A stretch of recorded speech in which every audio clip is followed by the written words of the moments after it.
I heard whales. I was in Hawaii and I was underwater and I heard whales singing to one another. And then I learned that they actually listen so carefully to the other whale's song and then they repeat it, but they embellish parts of it. And I just got really excited about being part of a canon that like each of us has a right to tell our story, and telling the story is really valuable.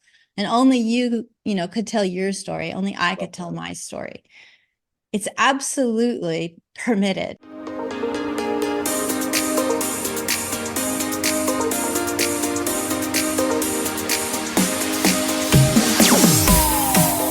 Welcome back to a mental health break. My name is Vincent A. Lanci, and we are bringing on a familiar face if you tune into Writing with Authors. Sally talks a lot about healing, and since we all heal in different ways, I'm excited for her to bring her tool chest to a mental health break. So, Sally, thank you so much for joining the show. Well, I'm really delighted to have the opportunity to speak with you again, Vince. So thank you. Yes, we had a great time on our first chat. Be sure to go in the episode description, especially if you're a book lover, because we have a great book heading your way. But for today, we are talking all things mental health, her journey, as I mentioned, a spotlight on healing and everything in between. If this is your first show with us, I want to thank you so much for stopping by. Each week since January 2020, I've tried to do my part to break mental health stigma, and I've had the help from an amazing guest. This week, we have Sally, and she's had an amazing journey, an inspiring one as a letter to a book, of course, and to sharing her story more. Sally, I'd love to hear your story from you, wherever you feel comfortable starting. Oh, thank you so much. I think even as a child, I was really drawn to the underdog. I remember watching, wrestling on TV and always being concerned about the guy getting hurt.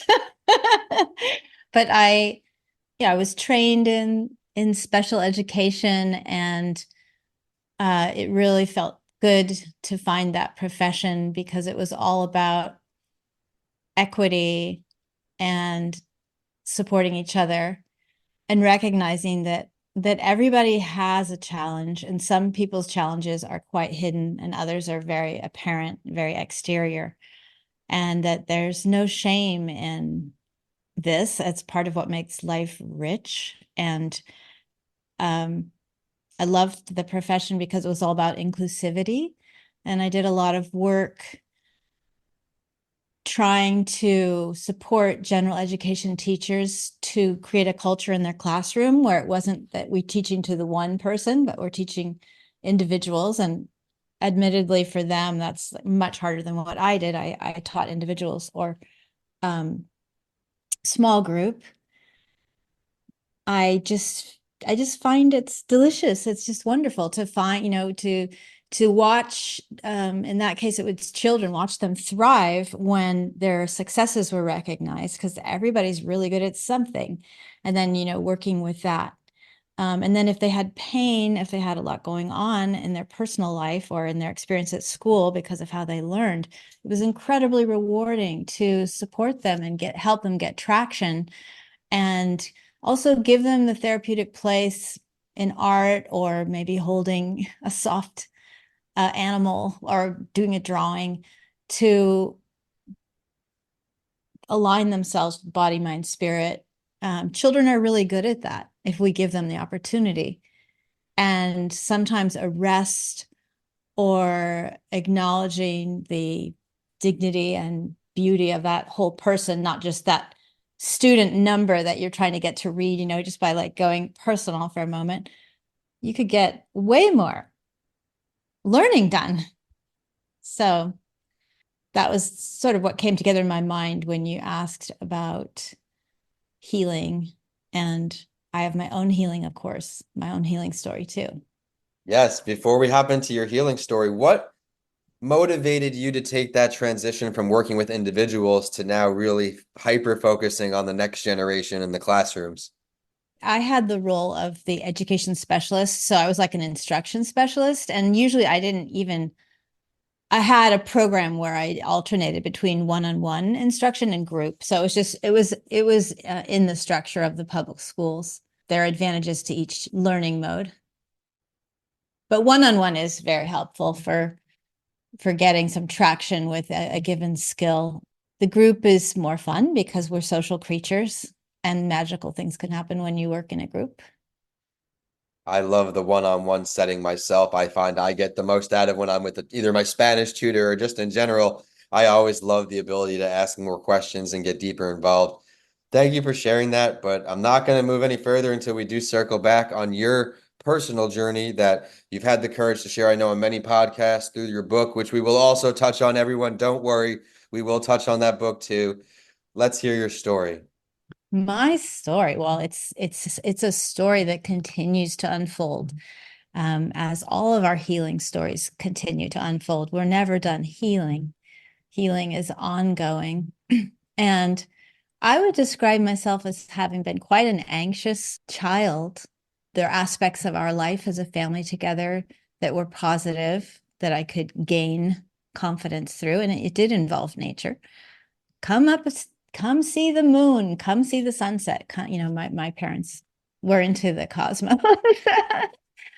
But there was a lot that was difficult. So I'm a survivor of an alcoholic family, and adult children of alcoholics often have residual patterns that we don't need to be continuing these behaviors, but we do, even though the causes of the behaviors is ancient history. So whatever the trauma is, to be able to find a safe place, maybe a good clinician to work with, maybe a person uses a journal or photography or dance, a good friend, a really special trusted friend to talk to. But we need to, what I did, and it took a very long time, is to get to the original wound, to get all the way there to the wound. And there were many wounds, and some of the psychotherapeutic process, I think,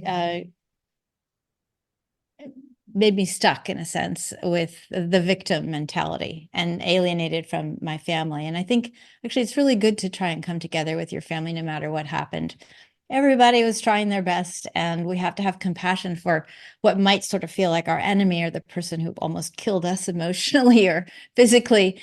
It's not easy to forgive, and it's really the whole purpose of what we're doing here. We're here to, we've done all this with technology, but we really need to focus on our hearts, I think. So that's what I've been trying to do, and it is hard because I think my people, my ancestors had a very stiff upper lip, and they didn't have a chance to feel things, and now it's like, well, we don't have a choice. We better, or we're just going to keep repeating the same mistakes. Oh man, well, I got a lot of great notes here for when we go live. Recognizing the cause of the trauma, finding that safe place, and moving past the victim mentality. I think these are things a lot of people do experience. For thank you. And you mentioned child of an alcoholic family. When you were being so young, just in case maybe there's some kids tuning in today, what were some coping mechanisms that you used as a child, being so young, to kind of overcome this mental burden that was created before your mind was even fully formed? Well, it could be going to a sibling.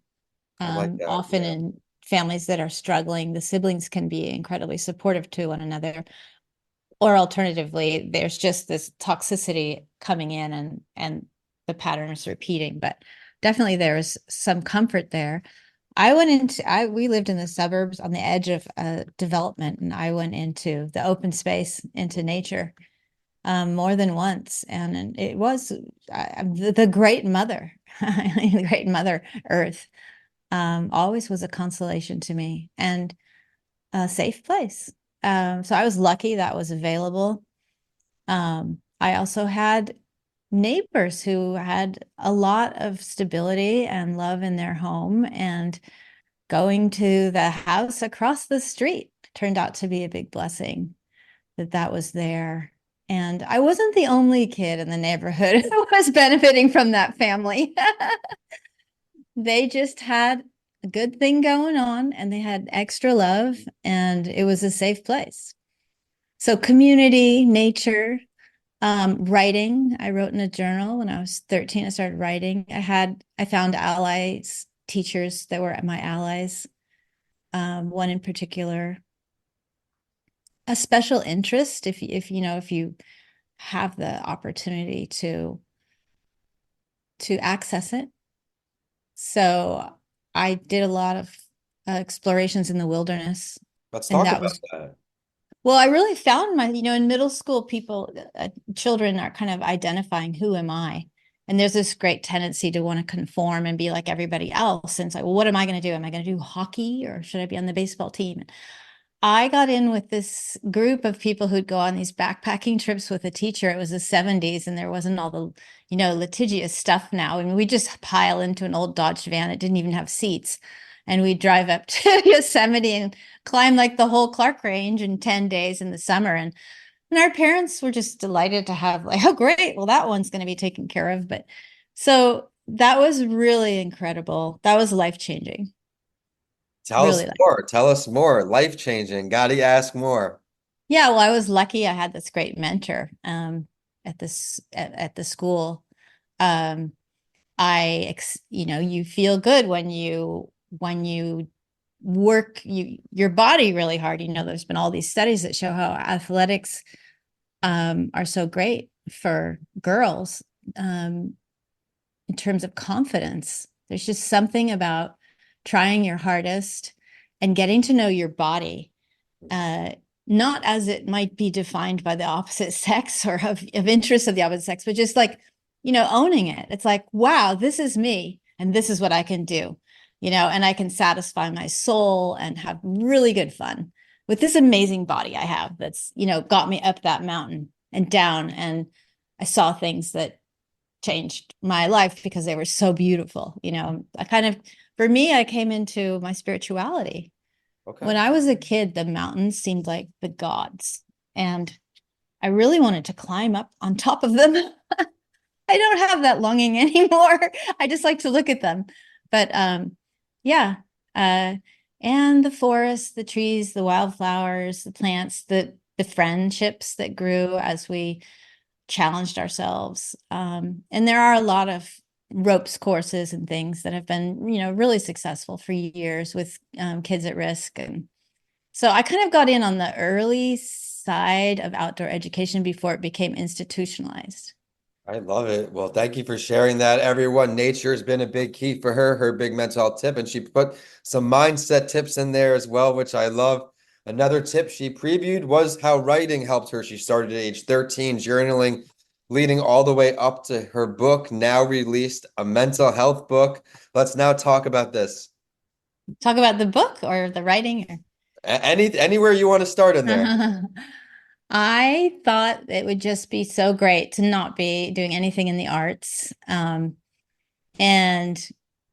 I, loved my role as a teacher and working with kids for so many years, but it came to pass that I just realized I had to write this book, and maybe I was emptying my cup Yeah. to fill it with something new, to move on out of this powerful experience I had as a child that was driving a lot of behaviors. Yeah. Fear of being betrayed, not trusting, um, codependency, all kinds of behaviors that were, I was growing despite this, but I was always in the end not getting all the way there to the new behavior. And people say, what inspired you to write the book? It's really hard for me to answer. I mean, I heard whales. I was in Hawaii and I was underwater and I heard whales singing to one another. And then I learned that they actually listen so carefully to the other whale's song and then they repeat it, but they embellish parts of it. And I just got really excited about being part of a canon that like each of us has a right to tell our story, and telling the story is really valuable. And only you could tell your story. Only I could tell my story. It's absolutely permitted. And when you have to do it. I know you knew when you had to write your book, and it was probably scary as hell. I know that I was daunted, but that I had to do it. It was just like, it was like I received an order. I just, and it was going to take a long time, and I would come up against doubts. And sometimes I was incredibly bored by it, and often I was very pained writing about it. But I came to rediscover a lot of things as I wrote. Things maybe weren't as I had thought they were all along. So I think the exercise was good because I became more compassionate and I realized that any story we have could be framed in a different way. And that's quite helpful for mental health. Um, Huh? Try and reframe your story sometime. And, as you get older, you realize your parents didn't have everything they wanted. They had hardships with their parents, and it goes all the way up, and there's transgenerational scars and pain. And really, we're all working together, I think, with our ancestors. And while we walk this earth, while we live and breathe and make mistakes and have fears and neuroses and what have you, anxiety, the compass needle, we wanted to go to love and work with those people that made our lives possible. Thank them. And I felt like I grew up in a time when there was the generation gap and there was quite a bit of judgment on both sides. We were the hippies and they were the squares and with the rules that didn't work and that should be ignored. And so it was nice to come around to sort of having compassion for all the players. You're an inspiration. I'm so glad that we've had the chance to connect. I'm so glad you put that book out into the world. I'd now like to ask you, where can we find this book online? Where can we find more about you? Oh, thanks, Vince.